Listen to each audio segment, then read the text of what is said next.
이 시간은 잠언을 살펴보도록 하겠습니다. 잠언은 다윗의 아들 이스라엘 왕 솔로몬의 잠언이라고 시작됩니다.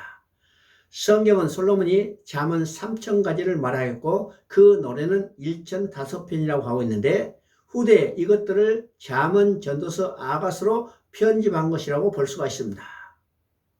여러분, 잠언하면 어떤 선입관을 가지고 있습니까? 잠언하면 일반적으로 인생을 유익하게 살아가게 하는 어떤 격언집이나 명언집이라는 관념이 있습니다. 그런데 잠언에는 구원과 결부되는 여호와라는 호칭이 무려 87이나 등장합니다. 여호와라는 호칭은 하나님이라는 호칭과는 다르게 언약과 구속 등과 결부된 칭호입니다. 이것을 통해서 잠언서의 성격을 나타내주고 있습니다. 그리고 잠언서에는 여호와를 경외하는 말이 19번이나 나타납니다.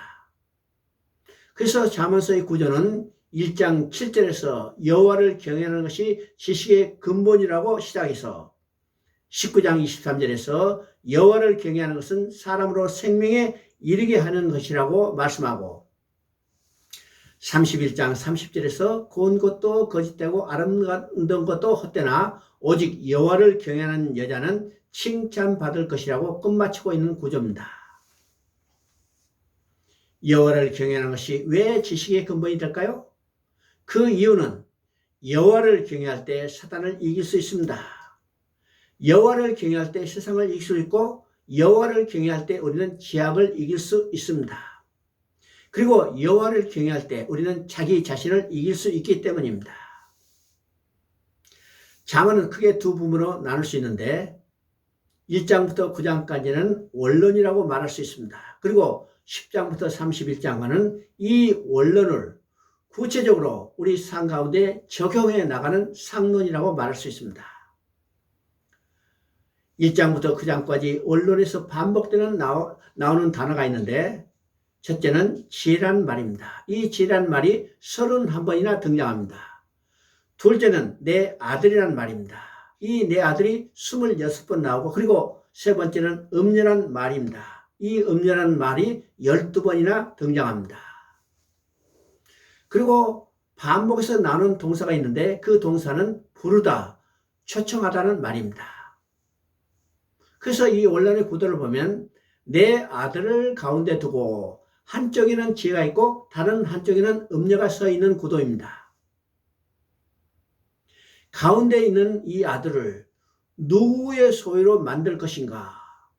자기 소유로 만들기 위해서 초청하고 있는 구도입니다. 이때 가운데 있는 아들이 누구의 초청에 응하느냐에 따라서 생명과 사망 길로 갈라지게 된다는 것입니다.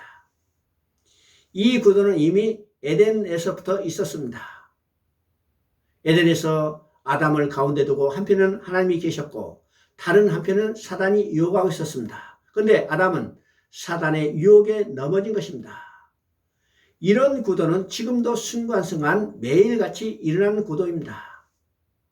그러므로 잠언이 말하는 지혜는 철학적 지혜가 아니라는 것입니다.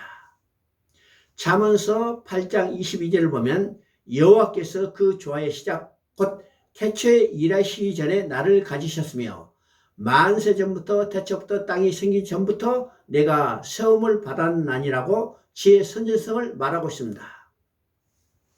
그리고 8장 30절에서는 내가 그의 곁에 있어서 창조자가 되어 날마다 그의 기뻐하신 바가 되었으며 항상 그 앞에서 즐거워하였음이라고 말하므로 창조자가 됨을 말하고 있습니다.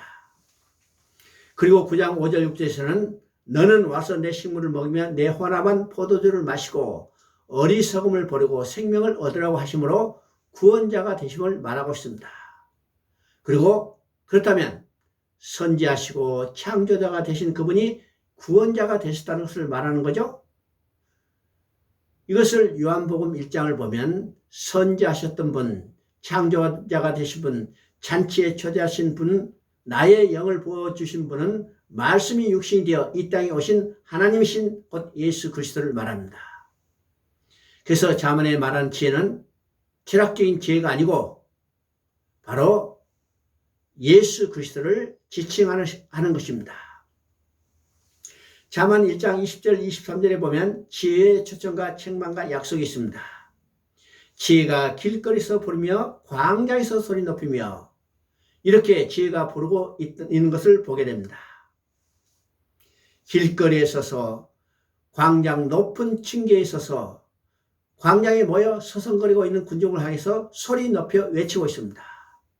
그러므로 잠언의 지혜는 철학 서적 속에 있는 그런 지혜가 아닙니다. 성문 어귀와 성중에서 그 소리를 바라는 복음 전도자의 외치는 소리인 것입니다. 23절에서는 세 가지를 말하고 있는데 첫째는 책망을 듣고 돌이키라, 즉 회개하라는 것입니다. 두 번째는 나의 영을 너에게 주겠다는 말씀입니다. 이는 성령을 가리키는 것입니다.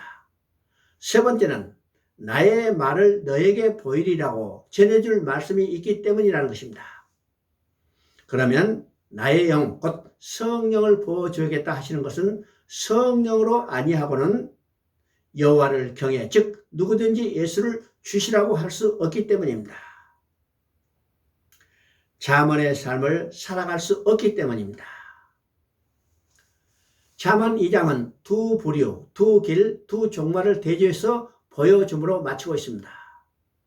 8절에 보니까 성도들의 길과 12절에 보니까 악한 자의 길, 그리고 19절에는 생명의 길과 또 사망의 길, 20절에는 선한 자의 길과 의인의 길, 이렇게 21절과 22절에는 정직한 자, 악한 자, 완전한 자, 간선한 자, 거할 자, 끊어질 자, 남아있는 자, 뽑힐 자가 대조되어 있습니다.